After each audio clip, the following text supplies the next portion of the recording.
Bom, hoje nós vivemos em um tempo, de uma certa forma, na verdade não pode nem falar que esse pensamento é atual, porque hoje em dia a atualidade ela se perde muito rápido, né? Talvez é atual hoje, então amanhã já muda, né? Hoje vivemos realmente nessa celeridade das informações, ou de modas, tantas outras coisas, né? Mas tem um pensamento, querendo ou não, comum, infelizmente, mas nem tão moderno, mas moderno ao mesmo tempo, que é o movimento de, às vezes, de muitas, seja por feridas, ou seja também por entendimentos teológicos, mas hoje, cada vez mais, nós temos o desincentivo, né, ao congregar. Muitos acham que não é tão importante congregar como talvez era para uma geração anterior, e nós temos essa falsa narrativa bíblica de que Deus está em todo lugar. De fato, Deus está em todo lugar. Mas quando ela é colocada dentro de um contexto, ela pode ser muito perigosa, porque qualquer ambiente passa a ser aceitável para o Filho de Deus, não apenas congregar, mas cultuar a Deus. Então nós temos hoje um pensamento em que uns afirmam que já não é importante ser participante de uma igreja. Eu vou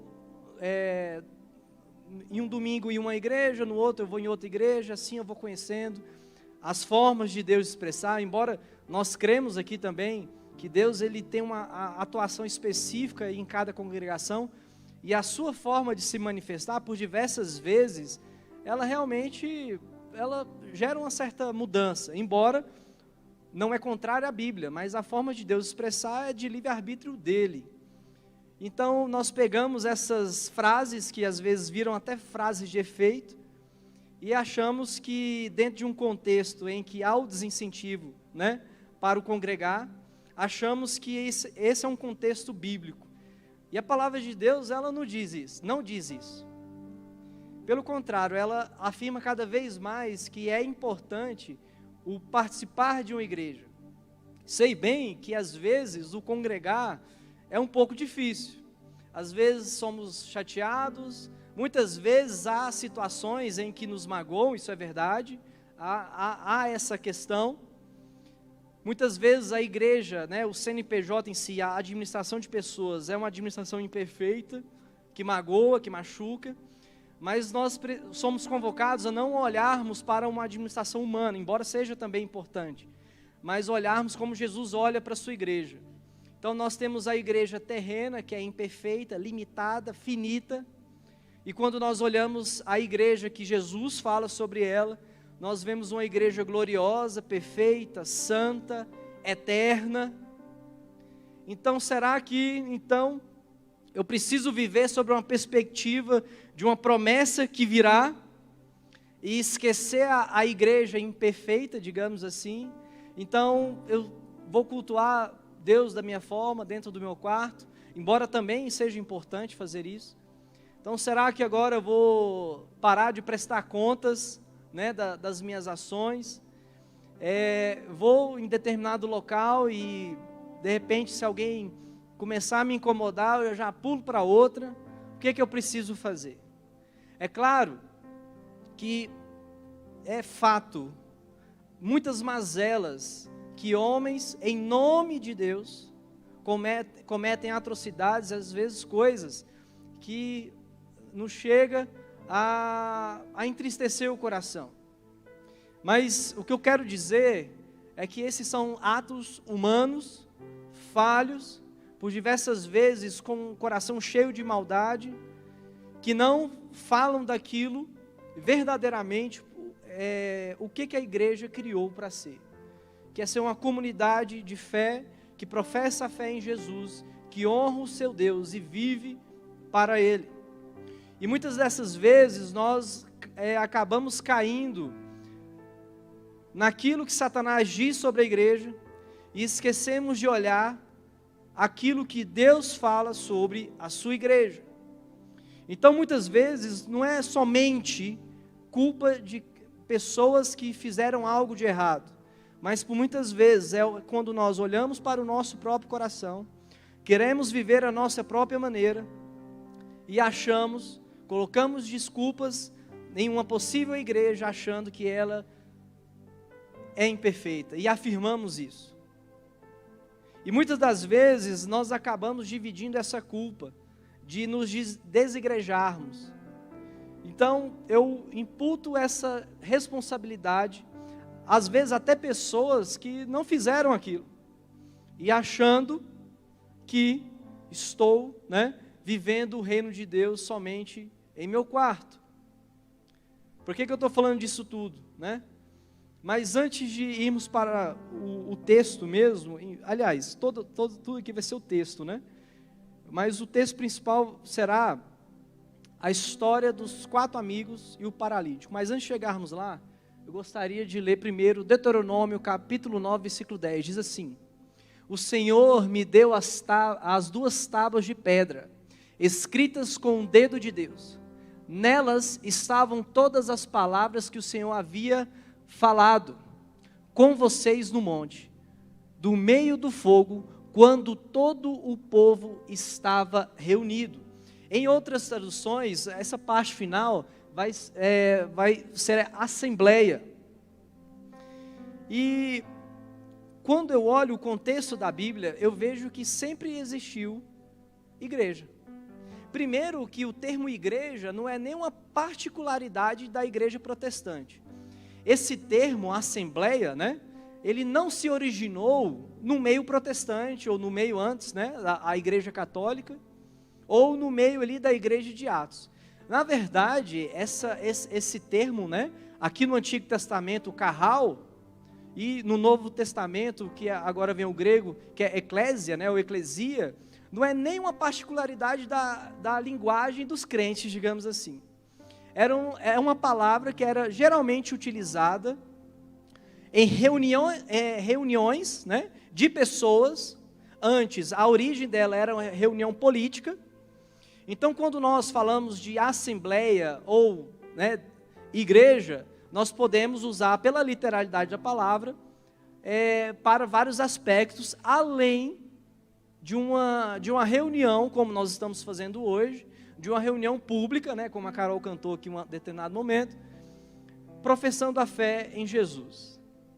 Então, nenhuma particularidade nossa não é, mas, desde que nós entendemos, o povo de Deus se reuniu como assembleia para cultuar o seu Deus.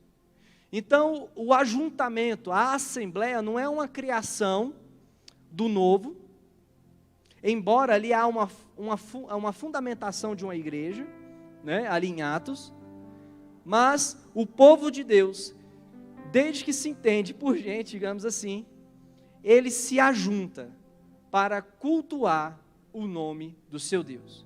E nós temos tanto exemplos do Antigo Testamento, como do Novo Testamento. E diz assim lá em Romanos, capítulo 6, versículo 5. Saúdem igualmente a igreja que se reúne na casa deles.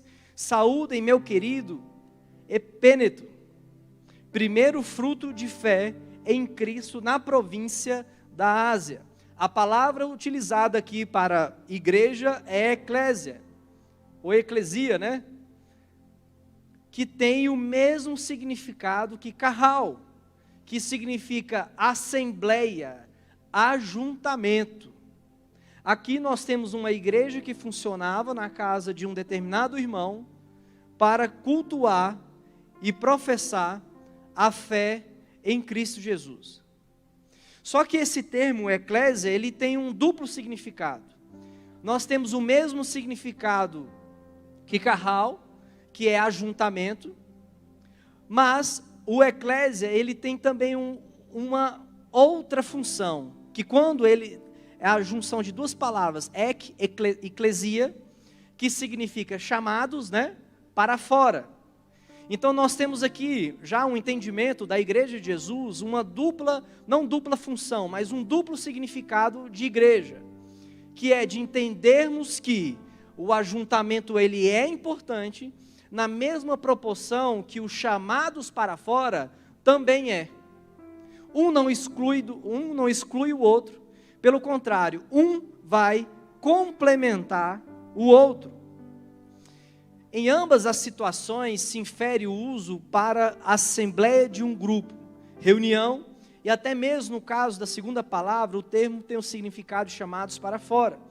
Primeiro, é importante entender que a igreja de Jesus é universal, e é uma criação divina, que tem um Senhor e cabeça, que é Cristo, que tem leis, costumes, formas de organizar, líderes e princípios estabelecidos pela palavra de Deus. Portanto, temos o estabelecimento de que a igreja é convocada para se reunir em assembleia, sem perder a visão na missão de levarmos o evangelho para fora. Vejo cada vez mais pessoas têm perdido o significado de ser igreja. Uns acreditam que estarmos enfurnados em um prédio, aí agora eu falo de um prédio mesmo, CNPJ, comendo, bebendo e falando do evangelho, isso é ser igreja. Outros acreditam que só podemos ser igreja se formos para fora. Outros, com mais humanismo no pensamento, afirmam e reduzem o ser igreja como saídas entre amigos, onde eu posso ser igreja em uma cafeteria, embora eu possa ser igreja em uma cafeteria. É claro que faz parte do ser igreja, reuniões, missões e encontro de amigos, mas essas situações não podem estar separadas do senhorio de Jesus. Cultos em assembleia são tão importantes como missões, assim também como conviver com os amigos, conforme a palavra de Deus diz. Entretanto, esses momentos, eles se coexistem, não se excluem, e são importantes para o crescimento. Então, há pessoas que entendem que eu só vou ficar com os meus amigos, isso aqui é a minha igreja. Esse grupo aqui está fechado, não entra ninguém, esse grupo aqui é bom demais, nós oramos, cantamos juntos, comemos juntos, servimos uns aos outros, tudo está na Bíblia, a gente faz. Mas é o nosso grupo.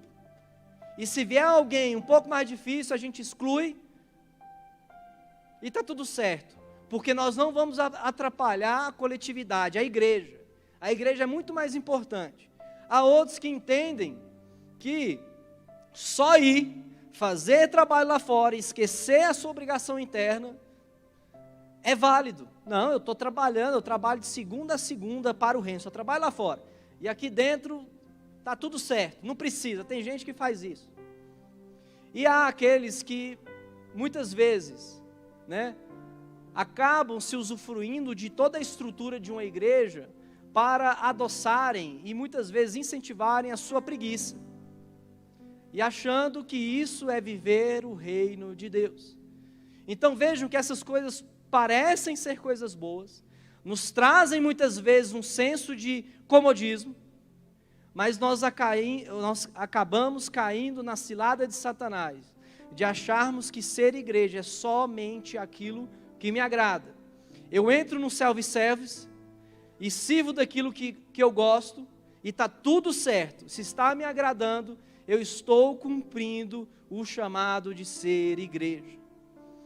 E ser igreja vai além daquilo que me serve, vai além daquilo que de repente me traz paz. E às vezes, em determinados momentos, é trabalhar e amar situações que me incomodam e que me tiram da zona de conforto.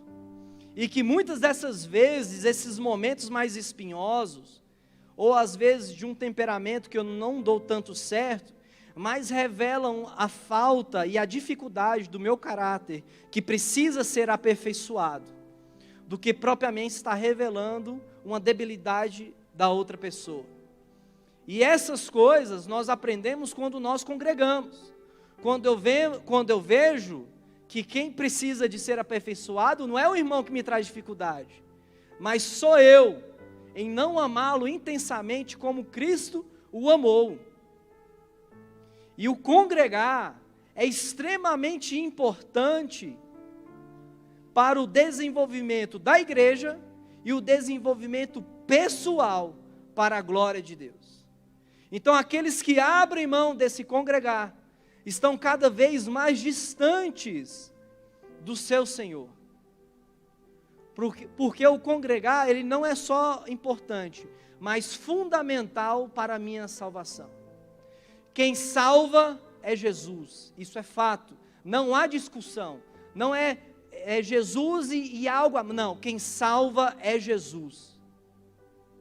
Mas a forma com que eu lido com a sua igreja revela se a salvação está no meu coração, está na minha vida. Porque eu não posso falar que amo a Jesus e odiar a igreja.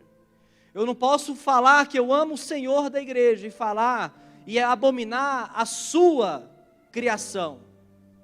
Eu não posso falar que sirva Jesus se eu não tenho muitas vezes eu tenho a dificuldade de amar uma instituição que foi criada por Ele, e por ela Ele deu a sua vida.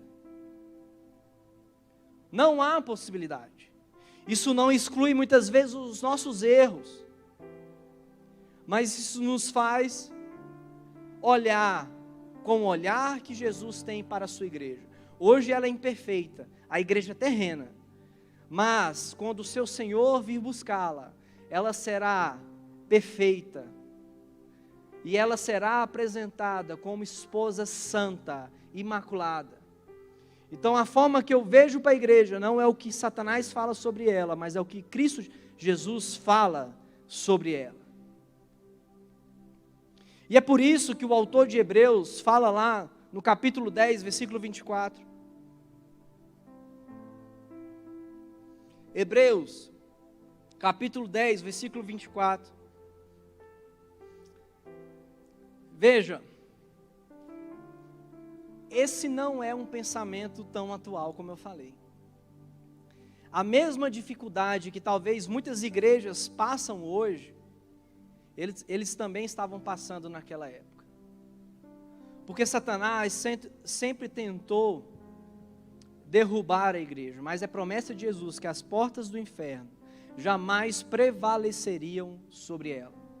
Quem sustenta a igreja não é o homem ou a organização do homem, ou tão perfeito o homem possa ser na sua administração ou na sua forma de lidar, o seu caráter ético.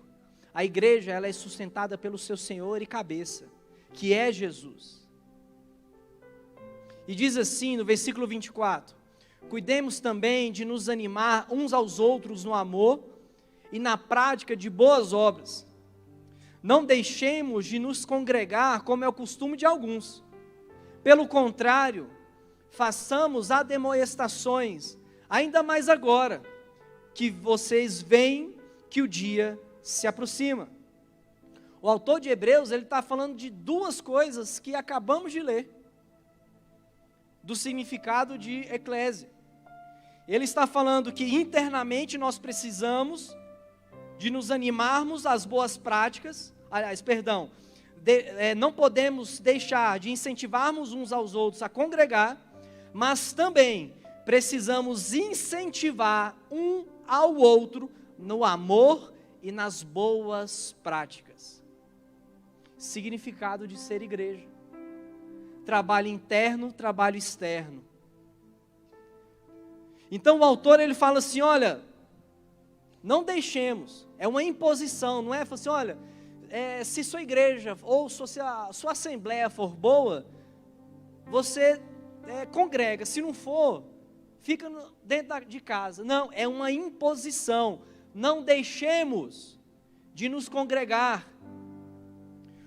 O congregar, e muitas vezes, é difícil, não apenas de situações que acontecem aqui, mas seja por um trabalho que eu esteja exercendo, as dificuldades do dia a dia, de repente uma tristeza, alguma coisa me aconteceu, que me trouxe tristeza profunda. Eu sei que temos desafios ao congregar, além daqueles que de repente são mais visíveis e fáceis de dar exemplos aqui. Às vezes é até uma falta de condição mesmo, de pagar uma gasolina ou vir de ônibus, pelo horário, pela distância. E eu tenho certeza que todo crente já escutou de outro crente uma certa dificuldade de congregar por vários motivos. Alguns motivos que talvez são até mais justificáveis, outros nem tanto, outros que a gente pede graça, assim, Senhor, me dê calma, me dê amor. Existem vários motivos. Mas o autor, sabendo disso, ele fala, olha, pode ser até que seja importante em determinado momento a pessoa descansar, né? Interpretando aqui. Mas não deixe de incentivar o seu irmão a congregar. Quando nós estamos cansados, não tem problema. Eu acredito que, acredito não, é bíblico isso. Precisamos descansar sim. Tem momentos que nós precisamos dar uma certa atenção aos nossos filhos, ou ao trabalho, tantas atribuições que nós temos diariamente. Mas jamais pode sair da boca de um filho de Deus um desincentivo para o seu irmão congregar. O que nós precisamos é incentivar uns aos outros. Irmão, está difícil. Eu vou ver, às vezes eu não posso te dar carona, mas eu vou ver quem pode dar carona. Esse é o motivo. Mas não deixe de congregar não. Vamos para a igreja. Vamos lá celebrar o nosso Senhor. Vamos cantar. Lá tem palavra de Deus, lá tem irmãos que são uma bênção para a nossa vida. Lá tem oração, lá tem louvor. Lá que também nós aprendemos a servir. Ah, mas aconteceu isso com fulano, fulano me feriu. Eu sei que isso é difícil. O que fulano fez foi uma irresponsabilidade, mas não deixe de congregar não. Não é momento de você se isolar não, é momento de você estar entre os irmãos.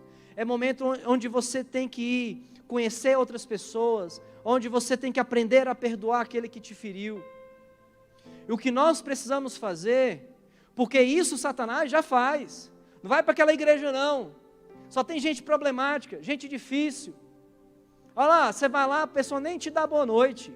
Olha lá, você vai para aquele lugar, as pessoas olham, viram até a cara. Parece que você senta na cadeira, a pessoa pula a cadeira que está do seu lado.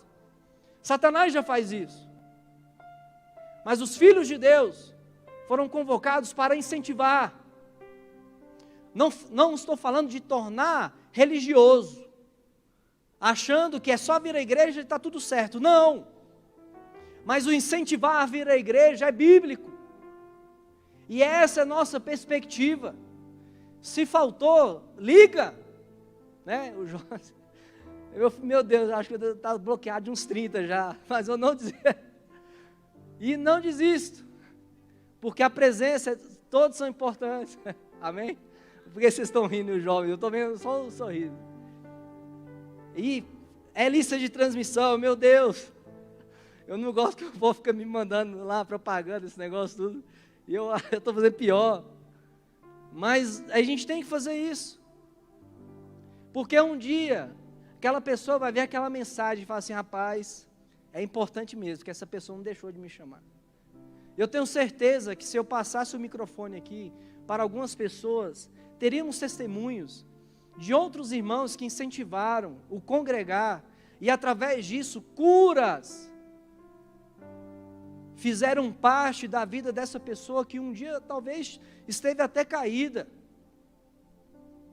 Então, o estarmos em comunidade, professando a fé em Jesus, é muito importante. E nós precisamos olhar e nos atentarmos para isso. Talvez, nos últimos dias, não teremos reuniões como temos aqui, públicas, de fácil acesso. Talvez será similar ao que acontece na igreja perseguida. Mas igreja nunca deixará de se reunir. Porque ela entende que ela não é melhor porque se reúne, mas ela sabe que ela é tão pequena que ela precisa do seu Senhor. Ela se prostra diante do Senhor nas suas reuniões. E sabe que aquele ato é importante. Por muitas vezes, viramos tão ativistas da fé, que achamos que é só trabalhar. E muitas vezes esquecemos do sentar na cadeira, e escutarmos um sermão é tão importante quanto quando estamos pregando lá fora. Achamos que o dar comida aos necessitados nos eleva mais a Jesus, ou a imagem de Jesus, do que quando nós escutamos com a leitura pública da palavra de Deus. A leitura pública da palavra de Deus, ela é tão importante quanto quando nós pregamos. Pelo contrário, quando nós entendemos a vontade de Deus, nós conseguimos trabalhar da forma que Ele pede. Então o congregar jamais poderá sair da boca de um filho de Deus, sem ativismo, mas de entender que é tão importante como. E eu vejo a igreja não tão moderna, mas na literalidade da palavra, nesse texto de Lucas capítulo 5, versículo 17. Momentos bons, momentos ruins, pessoas que nos ajudam, outras que de repente dificultam. Mas olha o que diz aqui no versículo 17. E aconteceu que, num daqueles dias, Jesus estava ensinando, e achavam-se ali assentados os fariseus e mestres da lei, vindo de todas as aldeias da Galileia, da Judéia e de Jerusalém, e o poder do Senhor estava com ele para curar. Vieram então alguns homens trazendo um paralítico deitado num leito.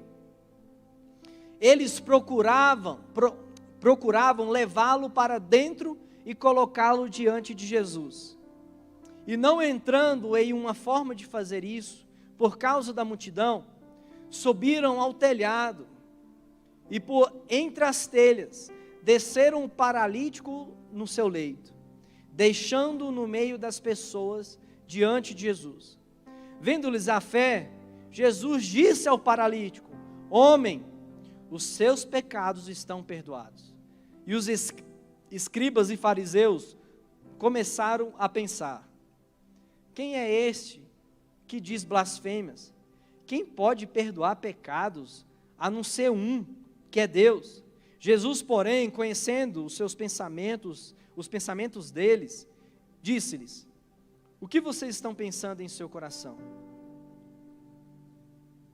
O que mais é fácil? Dizer, os seus pecados estão perdoados? Ou dizer, levanta-te e ande? Mas isso é para que vocês saibam que o Filho do Homem tem autoridade sobre a terra para perdoar pecados. E disse ao paralítico: eu digo a você, levanta-te, pegue o seu leito e vá para casa. E imediatamente ele se levantou diante de todos, e pegando o leito em que então estava deitado, voltou para sua casa, glorificando a Deus. Todos ficaram muito admirados, davam glória a Deus, e cheios de temor, diziam: hoje vimos coisas extraordinárias. Que nós temos uma igreja na acepção da palavra mesmo. Jesus, o Senhor da igreja, e Ele estava ali ensinando, mas Ele não estava ensinando apenas os seus discípulos, Ele estava ensinando os mestres da lei, os fariseus, e havia ali uma multidão, mas sobre Ele estava o poder de Deus. Diferentemente de outros milagres, que muitas vezes, quando Jesus expulsava o demônio, a cura também era automática. Aqui nós estamos falando de um pecado também. Não houve uma transformação apenas do físico, mas houve também uma transformação espiritual daquele homem. E muitas vezes nós chegamos aqui, enfermos de corpo, enfermos de alma, pessoas que estão com dificuldade de amar e de professar o perdão, corações às vezes tão duros, que é impossível, com a sabedoria humana, penetrar o centro desse coração. Somente uma atitude milagrosa, uma cura milagrosa de Jesus, é possível chegar naquele coração ferido, seja por outras pessoas, ou seja pelo seu próprio pecado. Há também uma manifestação de milagre, quando um coração é quebrado ao meio, e quando a palavra entra nesse coração, tão maravilhosa quanto um paralítico que volta a andar, e muitas das vezes até mais difícil. É necessária uma intervenção divina, e muitas dessas curas acontecem lá fora, é claro, mas acontecem também quando nós estamos reunidos como igreja, quando nós oramos e invocamos a presença de Deus. Então, quando Satanás fala uma realidade diferente para a igreja de Jesus, ele está querendo interromper essa manifestação do reino de Deus. Ele não está querendo interromper a manifestação da instituição, da bandeira. Ele está querendo interromper a manifestação do poder de Deus sobre a vida desses cativos, que também, por muitas vezes, somos nós. Ou quantas vezes nós achamos que estávamos bem na fé, de repente vem uma palavra de Deus, e nós escutamos aqui, e nós identificamos, meu Deus do céu, eu estava pecando e nem sabia. É a forma que Deus tem comunicado, muitas vezes através dos nossos irmãos. Nesse texto nós temos aqui, eu queria separar em 3 visões. Nós temos a visão, a ótica do paralítico, a ótica dos fariseus e mestres das leis, e a visão dos amigos. O paralítico, ele tinha um primeiro empecilho de chegar até Jesus. O seu primeiro empecilho era um empecilho físico. Ele não conseguia romper aquela estrada, ele precisava de ajuda. Havia a crença de que as doenças daquela época eram decorrência do pecado. Então nós temos um outro empecilho aqui, que era um empecilho social. Ele não tinha forças para romper isso. Mas ainda que ele não tivesse aquela limitação física, ele tinha um outro empecilho, que era a multidão à sua frente. E às vezes, quando nós estamos tão envolvidos no pecado, ou deficientes espiritualmente falando, estamos tão fracos, parece que toda desculpa é a desculpa mais importante do mundo. Parece que se não é alguém para nos levantar, é impossível de chegar ao nosso Senhor. É claro que aqui há uma resposta pessoal, de falar assim, eu aceito esse Senhor. Mas a igreja, ela não foi chamada para decidir pelas pessoas. Ela foi chamada para levar as pessoas a essa decisão. Levar a pessoa para que ela possa conhecer o Senhor e o Espírito Santo agir sobre o coração dela. Mas nós temos também outro empecilho, outra barreira, que era o seu próprio pecado. Talvez o texto não fala, então nós não podemos afirmar, mas nós podemos pensar, porque, querendo ou não, passamos por diversas situações semelhantes. Talvez o pecado fosse um empecilho muito mais difícil de ser superado do que sua própria deficiência física. Outro empecilho, os próprios mestres da lei e fariseus. Parece que às vezes o romper a multidão é difícil. E quando nós estamos chegando, encontramos com pessoas muitas vezes que literalmente estão cheias de si. E em vez de aproximarem outras de Jesus, acabam afastando. Mas nós também temos aqui a visão, a ótica dos fariseus. eles se importavam mais em contraditar Jesus do que na necessidade dos humildes. Então eles estavam ali mais, muitos ali, né?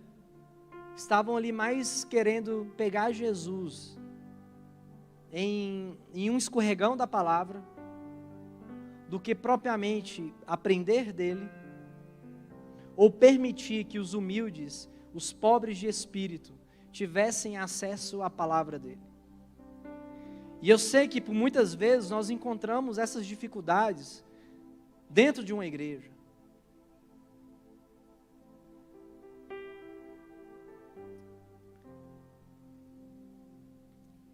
Eles queriam também a exclusividade nas honras, mas serviam pouco.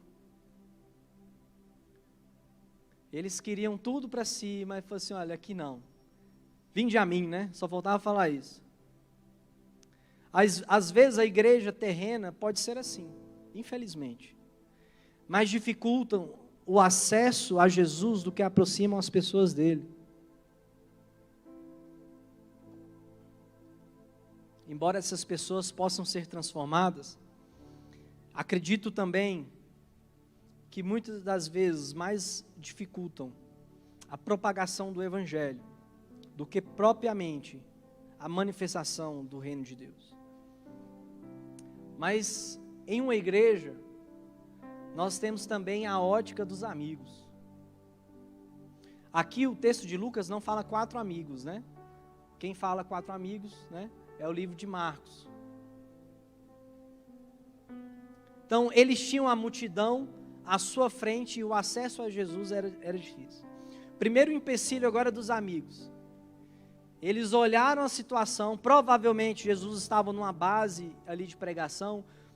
Uns vão falar que era a sua própria casa, outros vão falar que era a casa de Pedro, mas uma coisa era certa, ele pregava ali e ensinava ali. Então eles se levaram ali, já sabendo que Jesus estaria ali, então, obviamente pela própria multidão, mas também pela continuidade que ele ensinava ali. Então os amigos olharam, rapaz, essa situação é difícil mesmo. E parece que às vezes a gente encontra pessoas do nosso lado que estão nessa situação, falam assim, olha, parece que é impossível essa situação. Outro empecilho para os amigos manifestarem o amor de Deus, era o próprio amigo. Vocês já tentaram carregar uma pessoa que não se move, ou está desmaiada? Parece que pesa 10 vezes mais, né? Parece que pode ser uma pessoa gigante, um magrelinho. Parece que quando a pessoa está desfalecida lá, parece que, não sei o que acontece, né? Mas parece que é muito mais pesado. Então, além da multidão, eles tinham o próprio amigo que não tinha forças para nada. Talvez uma pessoa que já tinha perdido as esperanças, não apenas de receber a cura física, mas também a sua cura espiritual. E é interessante que o amigo, além de dar trabalho, deu despesa, porque eles tiveram que quebrar um telhado, né? Não é bíblico, né? Se eu estou quebrando alguma coisa de alguém, eu tenho que restituir. E às vezes parece que o irmão da igreja também me dá despesa e dá um certo trabalho. Mas quem ama a Deus investe não apenas a sua paciência, mas o seu dinheiro. O prejuízo foi Ele que deu, mas eu que vou pagar. Se é isso que está faltando para essa pessoa receber a palavra de Jesus, não estou comprando a fé dele. Não é esse o objetivo. É esse o empecilho que está faltando para que a pessoa receba a palavra de Deus e seja curada. Eu vou reinvestir. E muitas vezes nós precisamos ter essa visão dos amigos, que é de assumirmos a responsabilidade do prejuízo. Carregarem alguém nas suas debilidades e limitações não é fácil. Também não estou falando para carregarmos ninguém na fé, não é isso. Mas aquele primeiro passo, talvez seja tão difícil de dar, que se a pessoa tiver bons amigos, ela conseguirá a sua cura, para que ela possa caminhar com as suas próprias pernas. Não dá para ser crente por ninguém, mas nós podemos facilitar o acesso à vida de Jesus, sim, E nós temos testemunhos de irmãos que fazem isso. A igreja de Cristo, dentro da igreja também humana, acontecem essas coisas. Parece que às vezes a visão dos fariseus é que prevalece. Parece que às vezes é o que vai prevalecer sempre na boca de muitos. É aquilo que as pessoas que magoam. Mas nós esquecemos que durante toda a história da igreja, passaram homens de fé, homens que deram a sua própria vida para que tivéssemos acesso ao Evangelho. De todos os apóstolos, apenas João, que não foi um mártir, que não literalmente foi assassinado. Esses homens de fé, assim como João também, tiveram o seu tempo de investimento para que outras gerações pudessem receber a palavra da salvação, a palavra de Jesus. Houve um investimento físico, material de outros homens ricos, para que a palavra de Deus, a Bíblia, fosse confeccionada em um livro. Houve um investimento de tempo, de educação, de estudo, homens de Deus. E parece que às vezes quando uma pessoa faz alguma besteira, que precisa sim ser digna de represália, de intervenção, mas parece que essas coisas tomam mais conta do nosso coração do que a gratidão com aquela pessoa ou com aquela senhorinha que nos dá um simples sorriso na entrada da igreja, ou que em um determinado momento orou por uma prova nossa de faculdade, ou que orou por um acesso a um cargo público ou um trabalho. Parece que as benesses malignas, aliás, né, não existe benesse maligna, mas parece que as atitudes malignas mais tomam a atenção do nosso coração do que as benesses de pessoas que amam tanto o Evangelho, que nos possibilitaram de ter acesso a Jesus. E nós, como igreja, precisamos olhar para a visão, olhar também como a visão dos amigos desse paralítico. E nessa história, o amigo não colaborava. Ele estava em pecado. O que Jesus fez primeiro? Restaurou o seu andar ou restaurou a sua alma, o seu espírito diante de Deus, o seu coração corrompido? Exatamente.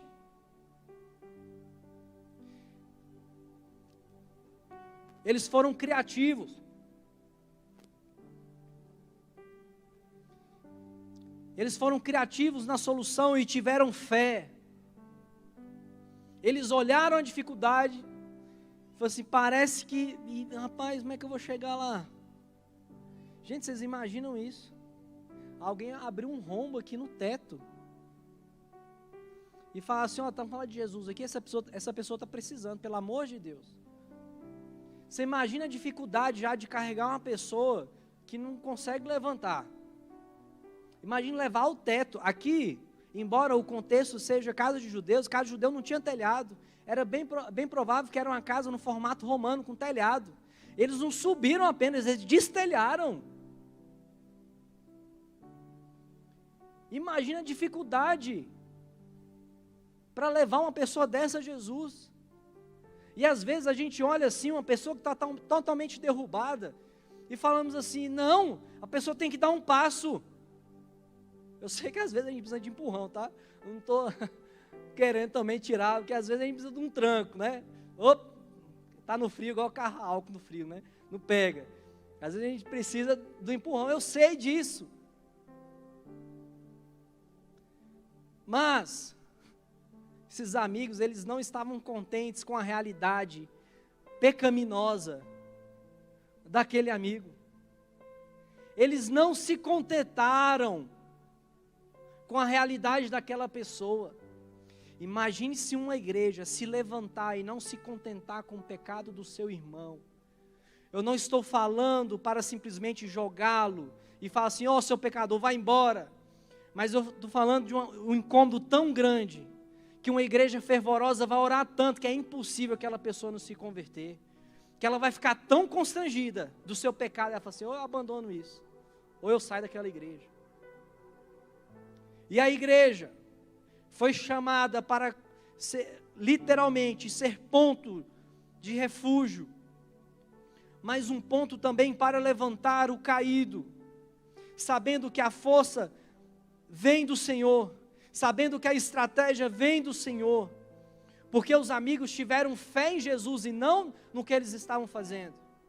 Nós não olhamos no texto e falamos assim, olha, eu vou fazer isso, e por causa disso ele vai ser curado. Não, a cura estava em Jesus.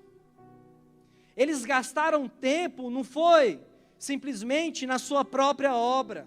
Eles gastaram tempo e energia para aproximar aquela pessoa de Jesus. E eles falaram, pensando aqui, se ele tiver um contato com Jesus, é impossível não acontecer nada. Tanto é, no versículo 22, aliás, perdão, antes, versículo 20, vendo-lhes, plural, está falando sobre a fé do paralítico? Não, vendo-lhes a fé, Jesus disse ao paralítico, homem, os seus pecados estão perdoados. Aquele homem foi perdoado do seu pecado pela fé que aquelas pessoas tiveram em Jesus.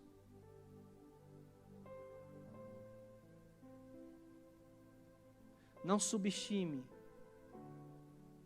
a fé que um corpo bíblico possa ter como atuação no seu individual. Não desmereçam uma fé que está em Jesus, que tem o poder de transformar aqueles que entrarem aqui, aqueles que entrarem na sua casa. Se é um filho que está dando trabalho, a igreja ora. Se é o marido ou a esposa, a igreja ora. Se é um pai ou a mãe de alguém, a igreja ora. A igreja, em fé, precisa crer que as suas orações são ouvidas pelo Senhor.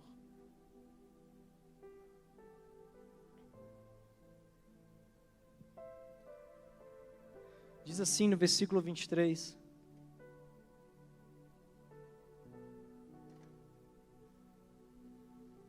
Jesus respondendo, falando. Podem ver os meninos do louvor. O que mais é fácil? Dizer os pecados estão perdoados? Ou dizer, levanta-se e ande? Mas isso é para que vocês saibam que o Filho do Homem tem autoridade sobre a terra para perdoar pecados. E disse ao paralítico, eu digo a você, levanta-se, pegue o seu leito e vá para sua casa. E imediatamente ele se levantou diante de todos, e pegando o leito em que até então estava deitado, voltou para casa, glorificando a Deus. Quem que voltou carregando a sua própria dificuldade? O paralítico. Os amigos não carregaram aquele leito que era de responsabilidade dele. Mas através daquela atitude dos amigos, o paralítico, além de ser curado, ele voltou agora, carregando a sua responsabilidade, mas glorificando o Senhor. Aqui não há um incentivo à preguiça espiritual. Pessoas que muitas vezes querem só ser carregadas na fé, e falam que a igreja não ama, mas estão tão acomodadas no seu pecado e na sua própria visão de reino, que não têm a capacidade de levantar e pegar o seu leito e ir em direção à sua casa glorificando a Deus. Mas aqueles amigos romperam aquilo que estava impedindo aquele homem de receber a promessa de Jesus, receber a pessoa de Jesus.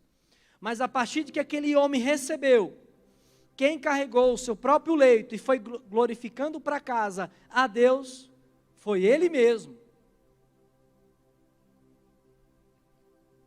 Quando uma igreja ou grupo de amigos entende a importância do congregar e de se importar com seu irmão, milagres acontecem. Veja, um exemplo importantíssimo do congregar. Como não é bom, como não é bíblico participar de uma igreja, ter líderes, ter um pastor, ter irmãos, em que a gente pode contar, que a gente pode ligar, de repente para falar de algo bom que nos aconteceu, ou falar de algo ruim que está nos acontecendo, e pedirmos oração. Como não é bom participar de uma igreja viva. Aquele homem poderia falar assim, eu nunca mais volto, eu fui curado, mas aqueles fariseus, povo difícil, se fosse por eles eu nunca teria acesso a Jesus. Não, aquele homem olhou para Jesus, olhou para Deus e voltou para a sua casa, glorificando, para olhar para aquilo que era realmente necessário e importante para ele. Nossos cultos e o nosso congregar precisam produzir cura. Quem curou foi Jesus, mas os amigos tiveram participação fundamental nesse processo. Precisamos incentivar nossos amigos a estarem próximos a Jesus e incentivarmos ao congregar. Vocês já viram que às vezes tem pessoas que se juntam com outras pessoas, parece que decolam na fé, parece que nunca leram tanto Bíblia, nunca oraram tanto, como ultimamente, ou determinado momento da vida, porque o grupo incentivou, mas parece que às vezes se juntam com grupos que acabam derrubando essa pessoa, e ela para de orar, ela para de respeitar a liderança, ela para de participar dos cultos, ela para de professar uma fé em Jesus, ela para de orar pela sua casa, pela sua esposa, pelo seu marido, pelos seus filhos, ela para de entrar no seu trabalho e declarar que o reino de Deus está ali. Mas parece que tem amigos que nos levam tão próximo de Jesus, que nos deixam tão constrangidos com sua fé, que nos impulsionam a melhorar. Assim, pelo amor de Deus, eu não posso ficar do lado daquele irmão não. Ele me traz tanta presença de Jesus, que eu fico constrangido, eu preciso corrigir minha vida, e é isso que a gente precisa passar para os outros mesmo. Não é falar, olha, eu sou melhor, então não chega perto de mim, não. As pessoas precisam ficar constrangidas com a nossa fé, como igreja, que elas virão e vão falar assim, meu Deus do céu, eu preciso transformar minha vida, se eu não consigo ter amizade com aquele povo. E nós precisamos de grupos assim. Esses 4 amigos, eles não pegaram e fizeram seu grupo exclusivo, de crente. O intuito deles era de apresentar aquele amigo para Jesus. A vaidade deles era para que o nome de Jesus, o poder de Jesus, fosse manifesto na vida dele. Não era para falar da amizade deles. Não era para falar que eles eram melhores do que os fariseus. É para que o amigo tivesse o contato com a salvação. Mas a Bíblia também fala que eu preciso facilitar a vida do congregar. Se eu tenho tornado a vida do meu irmão difícil em congregar, eu preciso parar hoje. Se eu tenho dificultado a vida dele de amar o próximo, eu preciso parar hoje. Eu preciso facilitar o desejo do meu irmão de congregar. Não é só virar para ele e falar assim, você é obrigado a congregar, se vire. Não. Eu gostaria que todos se levantassem, por favor.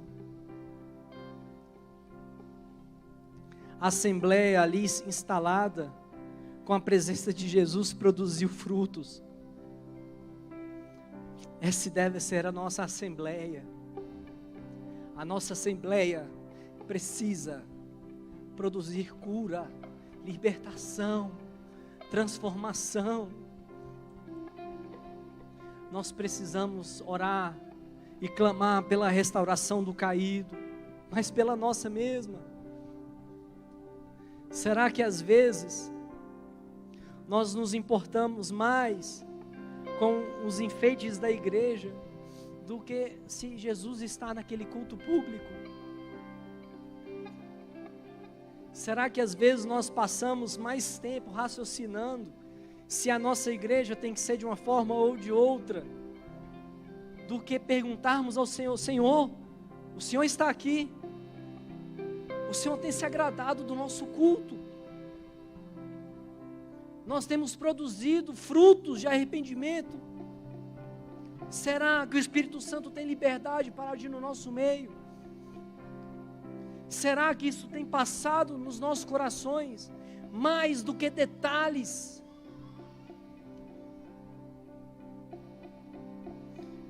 É bênção quando a igreja se reúne e está tão preocupada com seu irmão e com a presença de Jesus, que tudo que é externo se torna tão fútil, se torna tão pequeno. Os fariseus, quando eles viam uma cura de Jesus, eles se importavam se aquele homem, quem era aquele homem que tinha poder para perdoar pecados e curar as pessoas. Eles ficavam se perguntando de coisas fúteis. Um homem acabou de voltar a andar, um cego acabou de voltar a ver, um pecador se arrependeu dos seus pecados, e eles estavam preocupados com coisas tão pequenas. Pedro, quando teve um encontro genuíno com Jesus, o que ele falou? Senhor, afasta de mim que eu sou pecador. Ele viu o quão pequeno ele era diante da majestade do Senhor. É impossível um culto público que tenha a presença de Deus, uma igreja vir e sair da mesma forma, porque ela fica tão rebaixada, ela entende tanto que ela não é nada sem a presença do Senhor, que ela se joga na presença desse Senhor, se arrependendo dos seus pecados e falando: Senhor, transforma a minha vida. Um culto público é importante, sim. Eu gostaria que nesse momento agora, pastor, quando os meninos estivessem aqui cantando, que você agradecesse assim: Senhor, obrigado. Obrigado porque apesar das suas imperfeições, eu tenho uma igreja física, a qual eu posso professar a fé no meu Senhor, onde eu aprendo com irmãos, onde eu sirvo e também sou servido. Obrigado, Senhor, por estar na igreja. Obrigado, Senhor, porque eu sei que essa casa foi criada para que a tua manifestação fosse diariamente, culto após culto. Que você agradecesse: Senhor, me perdoa todas as vezes que eu murmurei contra a igreja. Estou falando só dessa aqui não. Me perdoa todas as vezes que eu fiquei me importando mais com coisas fúteis do que se a sua presença estava naquele local, do que me perguntando se o Senhor curou alguém do seu pecado. Fala assim: Senhor, que os nossos cultos sejam tão vivos, que os nossos cultos sejam tão maravilhosos, que vai ser impossível voltar a cometer pecados que às vezes ninguém vê. Senhor, que isso me incomode tanto, que eu vou querer melhorar a minha vida agora, hoje, e em vez de reclamar da igreja ou de irmãos, eu vou passar a louvar e agradecer a presença de cada um, e a ficar triste porque aquele irmão que estava aqui e não está mais. Quando você estiver orando, fale assim: Senhor, não tire mais nenhum irmão dessas cadeiras, antes que haja arrependimento, que haja transformação, que haja, Senhor, a começar em mim, Senhor, um renovo espiritual, para a glória de Jesus.